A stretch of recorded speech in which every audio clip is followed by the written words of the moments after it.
Well, it looks like our peach tree has a great potential for a fruit crop this year. And the way to tell that is to look at the buds on the tree. Peach trees have, as with all fruit trees, have both fruit and leaf buds on them. The flower buds or fruiting buds are very fat, usually quite fuzzy and more rounded, while the leaf buds, seen in the middle of this collection, are very narrow and pointed. Peach tree buds usually are what we call collateral buds. They'll have two flowering buds to the outside and a leaf bud in the center. So if you see a lot of these nice, fat, fuzzy flowering buds, it means you're probably going to have some fruit this year. Now, knowing that, we want to make sure that we prevent a lot of insects and diseases before they get a toehold in the tree. So I want to talk to you today about dormant sprays. You may also be wondering why there's soap hanging in the tree. We put that up to repel deer. The scent of the soap is not pleasant to them, and hopefully they won't eat our trees this winter. Now, about dormant sprays. The one that you're probably most familiar with is what we call dormant oil. Some people think that that is just a panacea or a cure-all for trees. Dormant spray or dormant oil will only control insects. It is not a fungicide. It will not prevent peach leaf curl, for instance. But it is one of the most important sprays that you can put in the orchard. Now, dormant oil is not motor oil. You do not want to confuse the two. They're both petroleum products, but motor oil has a lot of additives in it that are meant for keeping an engine running smooth. It's not meant for spraying on fruit trees. In fact, it could be quite toxic to them. It will kill not only the insects, but possibly your tree as well. Dormant oil is a highly refined petroleum oil. Sometimes it's also known as superior oil, and that's a grade of oil purity. It means it has very few sulfonated residues in it. Usually it's anywhere from 90 to 92% pure. That's what you want to look for, the superior grade. Also, it has very low viscosity. By this, we mean that it flows very easily. Molasses, for instance, has high viscosity.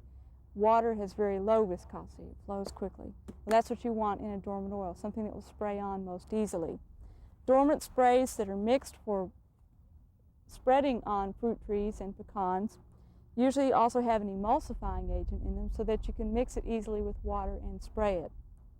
Now, on your tree right now, although the tree is dormant, you also have insects on there that are dormant, and that would include spider mites and scale and aphids. Even though you don't see them, they're all on your tree in one form or another. What the dormant oil does is envelops the tree in a layer of oil, a very thin layer of oil that will smother those overwintering insects. It's very important to get that on now before the tree breaks bud in the spring. The reason we like to recommend that you get it on in late January or early February is to give it time to work before you start putting on some other sprays. So spray your dormant oil now, allow it to smother those insects, and by the way, make sure that you put it on when the temperature is going to be above 40 degrees for about 24 hours. So if we have a warming trend sometime this month, get your dormant oil on. That way you'll avoid any damage to the buds. One other thing I want to mention is make sure you read the label.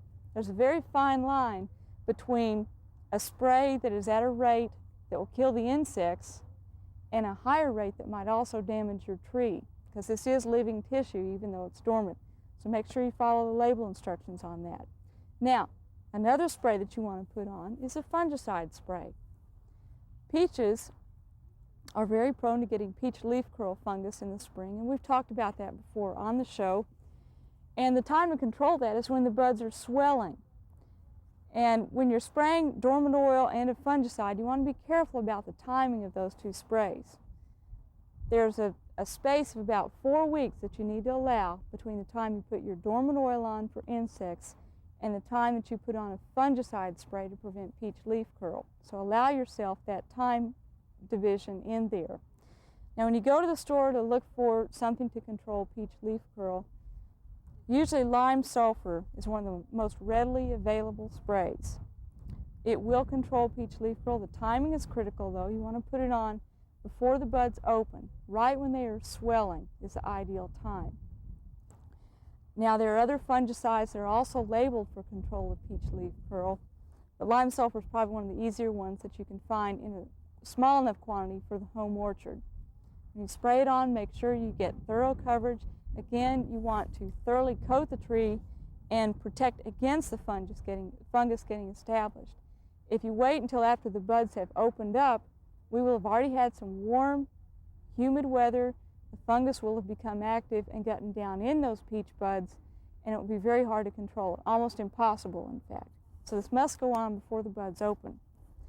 Now, at some garden centers, they sell a combination spray that claims that it has, and it does contain lime sulfur and oil in combination. What they don't tell you is that it is only for insect control. It only contains 1% calcium polysulfides. That's not enough lime sulfur to do any good on diseases. So don't think that you're going to get away with just doing one all-purpose dormant spray. The two are just not compatible. There's a small amount in there for marketing purposes. May have a little bit of activity against the insects, but it's not enough to be active against the fungus. So, in summary, if you're doing dormant sprays, put your dormant oil on first for insect control, wait 4 weeks, and then put on lime sulfur to prevent peach leaf curl. Well, we're looking forward to a good season with our peach trees. We'll see you next week.